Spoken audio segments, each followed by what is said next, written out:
আল্লাহ বলেন রমাদান এমন একটা মাস যে মাসে কোরআন নাজিল করা হয়েছে, আর এই কোরআন হচ্ছে বিশ্ব মানবের জন্য পথ নির্দেশিকা, হেদায়েতের সুস্পষ্ট বর্ণনা এবং সত্য মিথ্যা পৃথক করার আসমানি মানদণ্ড রূপে জামিনে আমাদের জন্য কোরআন নাজিল করেছে কে?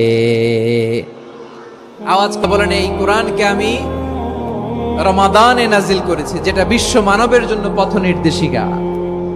এতে আছে হেদায়েতের সুস্পষ্ট বর্ণনা আর সত্য মিথ্যা পার্থক্য করার মানদণ্ড, কোনটা সত্য কোনটা মিথ্যা এটা কোরআন দিয়ে ডিফারেন্সিয়েট করা যায়। কোরআন হচ্ছে ফুরকান, to differentiate between right and wrong. কোনটা সত্য কোনটা মিথ্যা, কোনটা ভুল কোনটা নির্ভুল, এটা কোরআন দিয়ে যাচাই করা যায়। চিল্লায় বলেন ঠিক কিনা?